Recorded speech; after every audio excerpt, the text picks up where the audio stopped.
Bonjour à tous. La création d'une petite entreprise est une réalité effrayante. 50% des petites entreprises échouent au cours de leur première année d'existence. 75% de celles qui réussissent la première année échouent au cours des 5 années suivantes. Comment allez-vous déjouer ces pronostics? Comment créer une entreprise qui n'échoue pas, qui fonctionne bien et qui vous donne le temps et l'argent nécessaires pour profiter de la vie? Telle était la question qui me trottait dans la tête jusqu'à ce que je trouve une réponse dans le livre de Michael E. Gerber, The E-Myth Revisited, Why Most Small Businesses Don't Work and What to Do About It. L'E-Myth revisité, pourquoi la plupart des petites entreprises ne fonctionnent pas et ce qu'il faut faire pour y remédier. Si vous envisagez de créer une entreprise ou si vous en avez créé une mais que vous vous sentez stressé et occupé en permanence, cette vidéo est faite pour vous. C'est l'un des livres que j'aurais aimé lire avant de créer mon entreprise. Bon, eh bien commençons. Partie 1, l'hypothèse fatale. Voici ce que vous êtes. Vous travaillez dans une entreprise pour quelqu'un d'autre. Vous êtes bon dans votre travail, sacrément bon. Vous êtes l'un des meilleurs employés. Mais les choses ne vont pas bien pour vous. Vous ne vous sentez pas apprécié ou vous n'avez pas l'impression d'être suffisamment payé. Un jour, vous êtes au travail et, pour une raison ou une autre, vous n'aimez pas le comportement de votre patron. Il a peut-être dit ou fait quelque chose, la raison n'a pas beaucoup d'importance, vous n'avez tout simplement pas aimé. Soudain, une voix dans votre tête vous dit « Pourquoi est-ce que je travaille pour cet idiot? Je connais le métier mieux que lui, cette entreprise s'effondrerait si je n'y travaillais pas. Pourquoi ne pas créer ma propre entreprise et être mon propre patron ?» Depuis ce jour, vous ne cessez de penser à la création de votre propre entreprise. L'entrepreneur qui sommeille en vous s'est réveillé et ne se rendort plus. L'excitation d'être votre propre patron et de devenir indépendant était irrésistible. Il fallait que vous le fassiez. Vous démarrez donc votre entreprise. Mais voici ce que vous ne réalisez pas encore. Vous êtes sur le point de passer de détester l'idiot patron à devenir vous-même l'idiot patron. La plupart des gens, y compris moi-même, démarrent une entreprise de cette façon. Avant de commencer, ils faisaient du travail technique pour une entreprise et un jour, ils ont décidé de créer leur propre entreprise. Mais c'est une recette pour l'échec parce que la personne qui démarre une entreprise de cette manière fait une faute et c'est la suivante. Le travail technique d'une entreprise et l'entreprise qui effectue le travail technique sont deux choses totalement différentes. Ce n'est pas parce que vous comprenez le travail technique d'une entreprise que vous comprenez l'entreprise qui effectue ce travail technique. Ce n'est pas parce que vous êtes un monteur vidéo compétent que vous savez comment créer et gérer une entreprise de montage vidéo. Malheureusement, la plupart des gens ne s'en rendent pas compte. C'est ce qui arrive à des millions de techniciens chaque jour. Un barbier ouvre un salon de coiffure, un coiffeur un salon de beauté et un musicien un magasin de musique. La tragédie, c'est que lorsque le technicien est victime de cette hypothèse fatale, l'entreprise qui était censée le libérer le réduit en esclavage. Il avait l'habitude de faire un travail lorsqu'il travaillait pour quelqu'un d'autre, mais maintenant, en plus de ce travail, il doit en faire 10 autres et il n'a aucune idée de comment faire. Un jour, vous vous réveillez et vous réalisez que vous n'avez pas d'entreprise. Vous avez un travail et c'est le pire des emplois. Vous fuyez votre patron, mais c'est maintenant votre entreprise qui est votre patron et c'est le pire des patrons. Bientôt, le travail que vous aimiez devient un travail que vous détestez. Le voyage qui avait commencé dans l'excitation se transforme en terreur, en épuisement et en échec. Dans la partie suivante, vous comprendrez pourquoi cela se produit et comment l'éviter. Partie 2, l'entrepreneur, le manager et le technicien. Toute personne qui se lance dans les affaires est en fait 3 personnes en une. Un entrepreneur, un gestionnaire et un technicien. La façon la plus simple de comprendre cela est de suivre un régime. Tous ceux qui ont essayé de suivre un régime savent qu'ils ont en eux un gros et un petit. Le maigre sait ce qu'il faut faire pour devenir maigre. Un régime et de l'exercice. Tout ce que vous avez à faire, c'est de ciseler le maigre en vous comme une statue de marbre. Mais le gros ne veut pas aller courir. Le gros aime la malbouffe. Tu pourras t'entraîner plus tard, peut-être demain ou jamais. Tous ceux qui ont déjà vécu le conflit entre le gros et le maigre savent ce que je veux dire. Vous n'êtes pas seulement un maigre ou un gros, on est les deux. Quand vous êtes le maigre, vous faites toujours des promesses que le gros doit tenir. Et quand tu es le gros, tu fais toujours des promesses que le maigre doit tenir. Si tu t'es déjà senti comme le gros et le maigre, tu sais que tu ne peux pas être les deux à la fois. Quelqu'un doit perdre. Et ils le savent tous les deux. C'est le genre de guerre qui se découle à l'intérieur du propriétaire de chaque petite entreprise. Mais c'est encore pire parce qu'il s'agit d'une bataille à 3 entre l'entrepreneur, le gestionnaire et le technicien. Malheureusement, c'est une bataille que personne ne peut gagner. Comprendre les différences qui existent entre eux vous expliquera rapidement pourquoi. Le premier est l'entrepreneur. L'entrepreneur est un visionnaire, le rêveur. C'est lui qui, à l'intérieur de vous, rêvassait en regardant l'horloge et en imaginant une vie meilleure. Il vit dans l'avenir, jamais dans le passé et presque jamais dans le présent. Ils sont vos innovateurs et sont toujours les meilleurs pour travailler avec l'inconnu, transformant le chaos en harmonie. Ils ont un fort besoin de contrôle parce qu'ils ont besoin de contrôler les gens et les événements dans le présent pour réaliser leur vision ou leurs rêves. Cela pose un gros problème. Ils vivent dans un monde fait de trop d'opportunités et tout le monde autour d'eux ne fait que les ralentir. Cela signifie qu'ils font généralement tout ce qu'il faut pour faire avancer leur projet, même s'ils doivent intimider, harceler ou crier sur leurs employés. Pour les entrepreneurs, la plupart des gens sont des problèmes qui les empêchent de réaliser leurs rêves. Vient ensuite le gestionnaire. L'entrepreneur a une vision d'avenir pour l'entreprise, mais le gestionnaire qui est en vous veille à ce que l'entreprise fonctionne bien dans le présent. Ils sont pratiques. Le manager veut que les choses soient organisées et en ordre. C'est son travail de nettoyer le désordre de l'entrepreneur. Si vous êtes comme moi, vous avez un tiroir de bric-à-brac chez vous. Il peut se trouver dans votre cuisine, dans un bureau, mais il s'agit d'un tiroir rempli d'objets hétéroclites. Vous ne savez pas comment il s'est retrouvé là, mais un jour vous vous êtes réveillé et il était plein de bric-à-brac. Des élastiques, des vieilles clés dépareillées, une montre cassée, des piles qui sont peut-être mortes et toujours des vis et des clous qui attendent de vous piquer quand vous les mettez à l'intérieur. C'est ce que le directeur voit lorsqu'il découvre l'entreprise d'un entrepreneur. Ils ne peuvent pas travailler dans ce désordre. Ils voient un tiroir de bric-à-brac qui a besoin d'être nettoyé et organisé.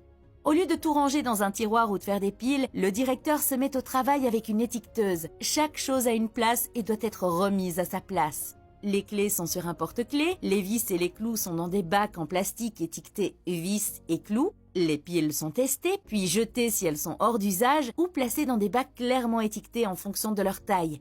Les managers traitent les personnes et les tâches d'une entreprise de la même manière qu'ils traitent des tiroirs de bric-à-brac.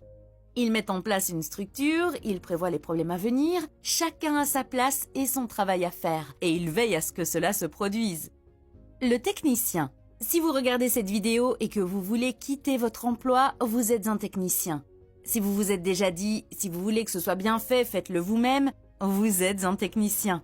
Les techniciens aiment la sensation de faire les choses, de mettre la main à la pâte et de vivre dans le présent. Ils ne se soucient pas de l'avenir de l'entreprise, ni des problèmes d'hier, ils veulent juste se mettre au travail. Ils veulent savoir comment le faire et ils veulent que tout le monde les laisse tranquilles. Tout le monde se met en travers du chemin du technicien. L'entrepreneur crée des tâches nouvelles et intéressantes pour le technicien, mais il est toujours en train de l'interrompre ou de le distraire.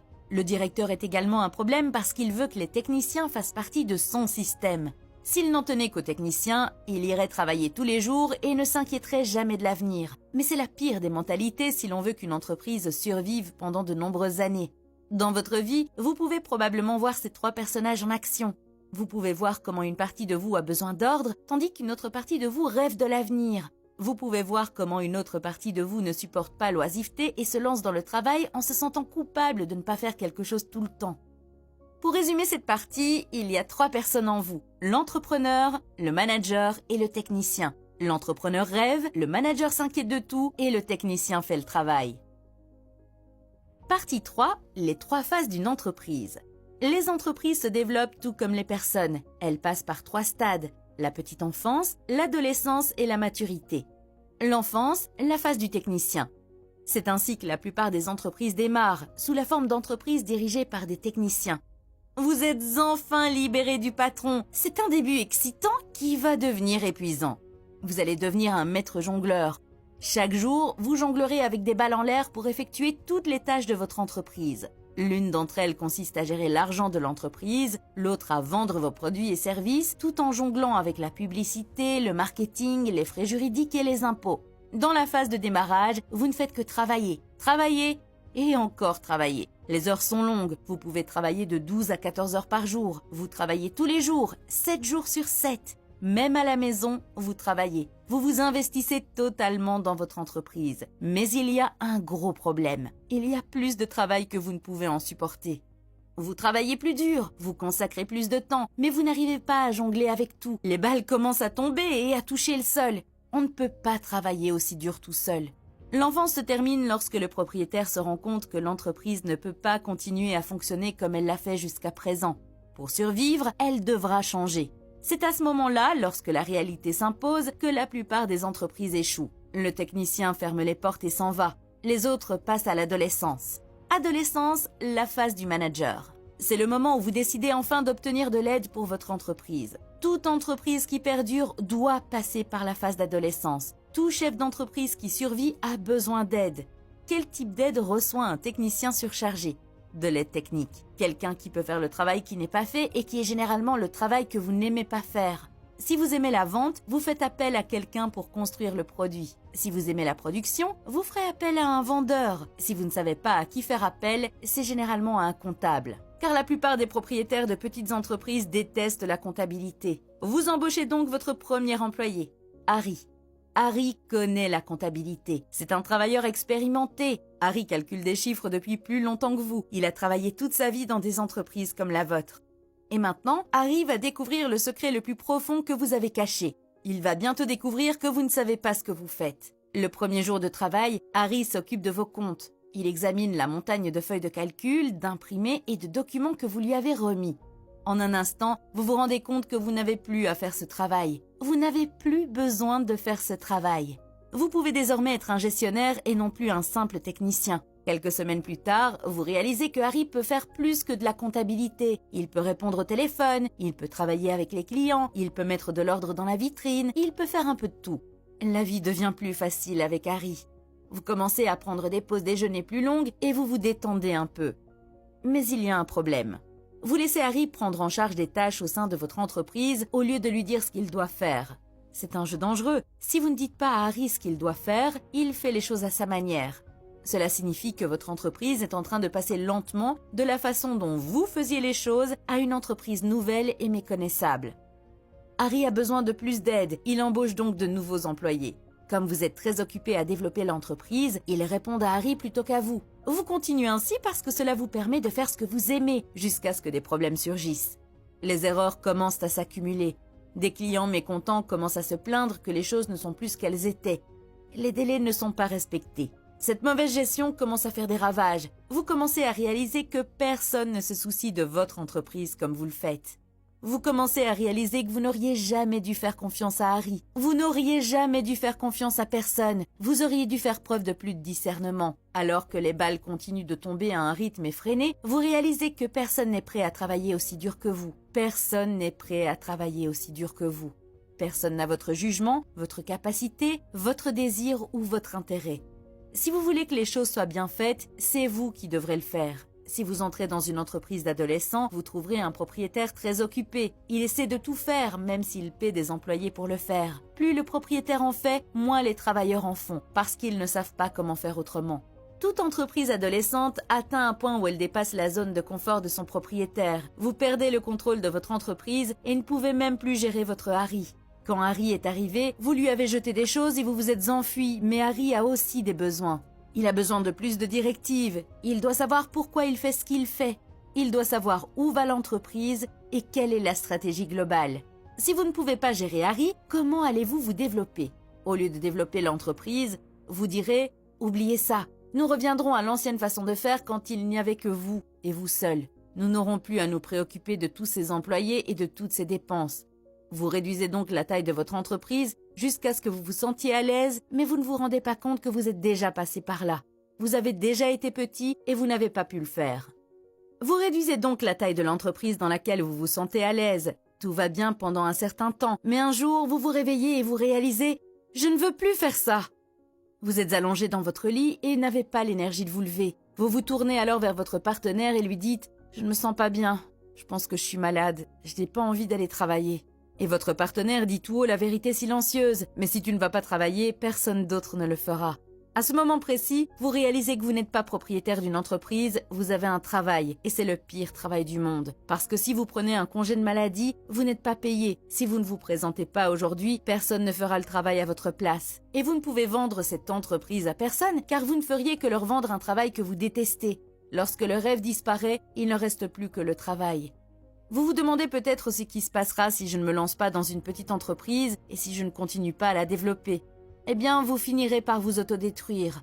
Disons que, contre toute attente, vous survivez, parce que vous êtes têtu et déterminé à rester en activité. Vous faites tout ce qu'il faut pour garder la lumière allumée et vous devez travailler tout le temps. Vous êtes accaparé par votre activité. Jour après jour, c'est la même chose. Vous ne changez jamais. Ce n'est pas l'entreprise qui échoue, mais votre corps et votre esprit.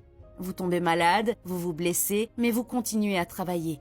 Vous êtes comme un ventilateur qu'on laisse tourner 24 heures sur 24 et dont les pales s'arrêtent de tourner dans un dernier sursaut.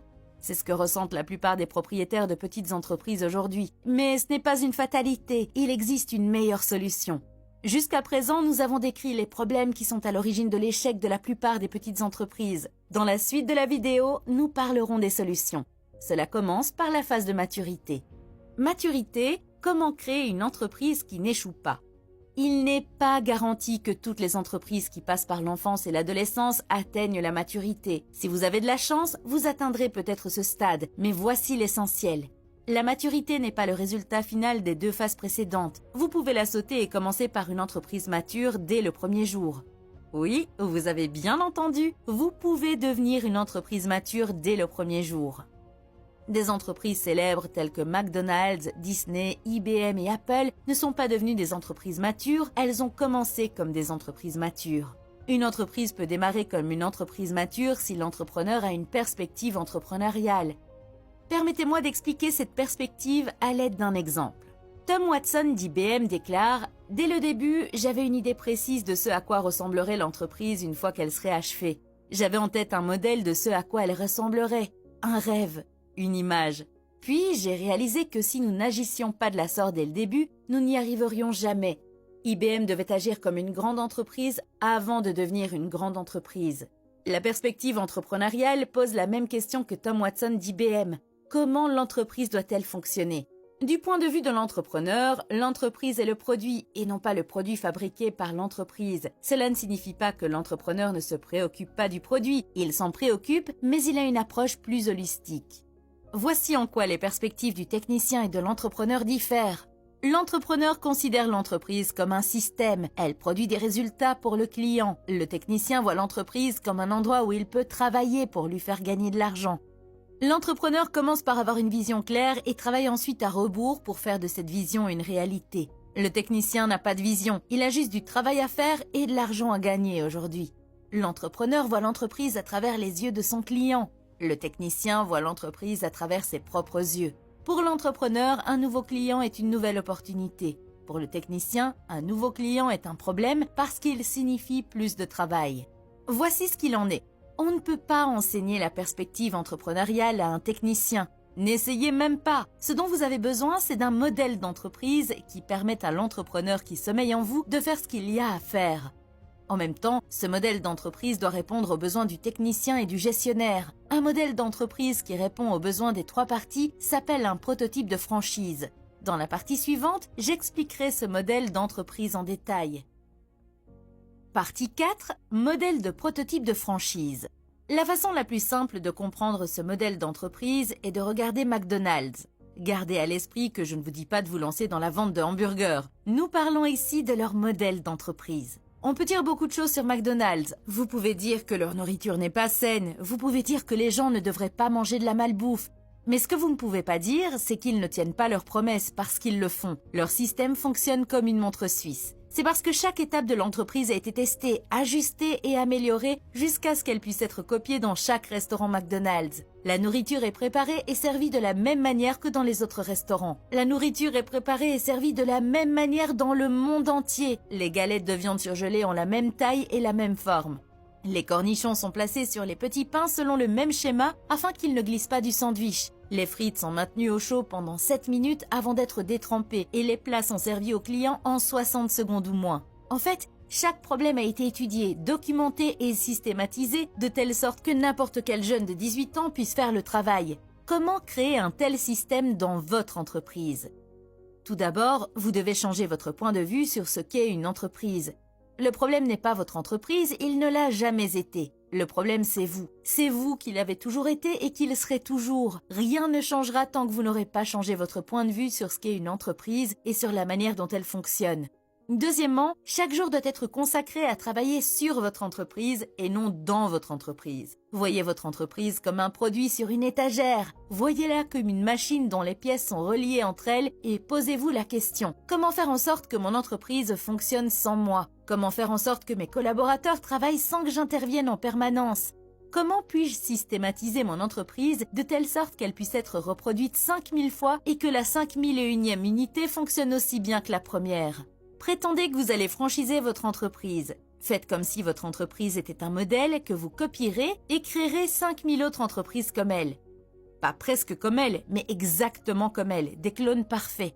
Après avoir posé toutes ces questions, vous vous rendrez compte que vous devez créer des systèmes pour tout. Vous devez créer une entreprise qui dépend d'un système et non d'une personne. Si le succès de votre entreprise dépend de l'embauche d'experts, il vous sera extrêmement difficile de réussir. Les experts sont difficiles à trouver et coûtent cher. Au lieu de cela, mettez en place des systèmes de manière à ce que même une personne peu qualifiée puisse faire le travail efficacement. Cela ne signifie pas que vous devez embaucher n'importe qui dans la rue. Par exemple, si vous avez besoin d'un comptable, vous aurez toujours besoin d'une personne ayant des connaissances en comptabilité. Toutefois, si votre système d'entreprise est bien conçu, vous n'aurez pas besoin d'un expert de haut niveau. Un comptable moins expérimenté peut également faire le travail correctement. C'est ce que l'auteur entend par la création d'une entreprise dépendante d'un système. Pour créer une entreprise dépendante d'un système, vous avez besoin de listes de contrôle pour chaque tâche. Vous avez besoin d'un manuel sur comment faire avec des instructions étape par étape pour que n'importe qui puisse faire ce que vous faites. Je sais que cette partie est ennuyeuse et que je déteste la faire, mais elle est absolument nécessaire. Si vous sautez cette étape, vous perdrez beaucoup de temps et vous échouerez. J'ai personnellement sauté cette étape et embauché des personnes, et voici ce qui s'est passé. Comme je n'avais pas le bon système, ils n'ont pas pu faire le travail à 100%. Ils ne pouvaient en faire que 90% et je devais les aider pour les derniers 10%. Imaginez maintenant que vous ayez embauché 10 personnes et que vous deviez aider chacune d'entre elles pour les derniers 10%. Cela vous prendra probablement tout votre temps. Encore une fois, j'ai commis cette erreur et j'ai vu d'autres personnes embaucher un grand nombre de personnes et les renvoyer peu après pour la même raison que celle que je viens de décrire. Il faut donc commencer par construire le système. Certains d'entre vous pourraient se demander ce qu'est ce système dont vous parlez sans cesse. Permettez-moi de vous donner un exemple. Imaginez que vous ouvriez une pâtisserie. Chaque poste dans votre boutique aura une description détaillée. Cette clarté garantit que chaque travailleur sait exactement ce qu'il doit faire et comment le faire. De l'achat des ingrédients à la propreté du magasin, en passant par le balayage des sols, le nettoyage des poêles et les transactions à la caisse. Pour les boulangers, il y aurait des directives claires sur la façon de cuire les gâteaux, les réglages de température des fours, la durée de cuisson de chaque type de gâteau et les recettes secrètes qui rendent vos gâteaux spéciaux. Après tout, il ne s'agit pas de n'importe quelle pâtisserie, c'est votre pâtisserie, c'est votre prototype. Vous voulez que votre gâteau ait le même aspect et le même goût. Il doit offrir une expérience cohérente au client. La construction du prototype de votre entreprise est un processus continu. Il ne s'agit pas d'un processus unique qui se termine une fois pour toutes. L'auteur appelle cela un processus de développement de l'entreprise que nous aborderons dans la partie suivante. Partie 5. Processus de développement de l'entreprise. Ce processus comprend 3 étapes. L'innovation, la quantification et l'orchestration. L'orchestration consiste à poser la question suivante. Quel système pouvons-nous améliorer dans notre entreprise pour aider nos clients? N'oubliez pas que ce n'est pas le produit qui doit être innové, mais la manière dont votre entreprise fonctionne et vend ses produits. Il n'est pas nécessaire de mettre en œuvre de grandes innovations. Par exemple, quelle couleur de costume vos employés doivent-ils porter pour réaliser le plus grand nombre de ventes? Est-ce un costume marron, bleu ou noir? Testez-le pendant 2 semaines. Vous constaterez peut-être que même votre meilleur vendeur gagne moins d'argent lorsqu'il porte un costume marron et que les ventes de votre pire vendeur ont presque doublé lorsqu'il portait un costume bleu. Voici un autre test à essayer. Au lieu d'accueillir les clients à l'ancienne en leur demandant « Puis-je vous aider ?», dites « Bonjour, êtes-vous déjà venu ici ?» Ce simple changement fait passer la conversation d'une question oui ou non à une invitation à parler. Si la personne vous répond qu'elle est déjà venue dans votre magasin, c'est parfait. Nous sommes ravis que vous soyez de retour. Voici une offre spéciale pour les clients réguliers. S'ils ne sont jamais venus dans votre magasin, bienvenue. Nous avons une réduction spéciale pour les nouveaux clients. Ce sont de petites modifications comme celle-ci qui peuvent entraîner des changements spectaculaires pour votre entreprise. Mais comment savoir si les innovations et les tests que vous avez effectués fonctionnent? C'est là qu'intervient la quantification, qui est la 2e étape du processus. Cela signifie que vous allez trouver les données de votre entreprise. Au lieu de vagues sentiments, vous saurez avec certitude quelles sont les performances de votre entreprise après avoir effectué un changement. Repensez aux costumes de différentes couleurs. Vous pouvez suivre et voir combien d'argent a été gagné par chaque couleur. Si les ventes augmentent de 16% pour les vendeurs portant des costumes bleus, ceux-ci deviennent le nouvel uniforme. L'astuce consiste à suivre les données pendant une courte période afin d'obtenir une base de référence. Vous savez ainsi ce qui est normal dans votre entreprise. Ensuite, vous apportez un changement. Si les données montrent que l'entreprise s'améliore, vous maintenez le changement. Dans le cas contraire, maintenez les choses en l'état ou effectuez un autre test. Une fois les tests terminés, vous décidez ce qu'il convient de conserver. Cette dernière étape s'appelle l'orchestration. Vous prenez toutes les leçons tirées de l'innovation ainsi que les preuves issues de la quantification et vous créez un nouveau système pour votre entreprise. Vous avez découvert que les costumes noirs et ce nouveau message d'accueil doublaient vos ventes. Votre uniforme standard devient donc un costume noir et vous apprenez à tous vos employés à accueillir les clients en leur demandant s'ils sont déjà venus. Vous ne devinez pas, vous l'avez testé, vous l'avez prouvé, vous répétez ce processus pour chaque étape de l'entreprise afin de créer un système qui peut fonctionner pour n'importe qui. C'est la dernière partie. Permettez-moi de récapituler tout ce que nous avons abordé dans cette vidéo. Nous avons commencé par l'hypothèse fatale. Ce n'est pas parce que vous comprenez le travail technique d'une entreprise que vous comprenez l'entreprise qui fait ce travail technique. Chaque entrepreneur est 3 personnes en une, l'entrepreneur, le manager et le technicien. Chacun d'entre eux a des attentes différentes et vous entraîne dans des directions différentes. L'entrepreneur est le visionnaire et l'innovateur. Le gestionnaire veut un fonctionnement harmonieux et de l'ordre. Et le technicien veut se concentrer sur les tâches immédiates et rien d'autre. Phase de l'entreprise. La phase de démarrage. Le propriétaire s'occupe de toutes les tâches, ce qui le conduit à l'épuisement et à l'échec. Adolescence. La délégation commence, mais une mauvaise gestion conduit au chaos et le propriétaire est contraint de réduire l'entreprise. Maturité. La maturité n'est pas le résultat final de 2 phases précédentes. Vous pouvez créer une entreprise mature dès le premier jour si vous avez l'esprit d'entreprise. Modèle de prototype de franchise. Ce modèle se concentre sur la création d'une entreprise qui peut fonctionner sans vous, comme une franchise. Pour construire un tel modèle, vous devez créer une entreprise qui dépend des systèmes et non des personnes. Vous devez considérer l'entreprise comme un produit et travailler sur votre entreprise et non en elle. Enfin, nous avons parlé du processus de développement des entreprises qui comprend 3 parties. L'innovation, recherche permanente de moyens d'améliorer la manière dont l'entreprise sert ses clients. Quantification, mesurer les effets des changements pour comprendre ce qui améliore les performances de l'entreprise. Orchestration, mettre en œuvre les innovations réussies en tant qu'opération standard. Merci d'avoir regardé cette vidéo. J'espère que cette vidéo vous a été utile. Prenez soin de vous et à bientôt.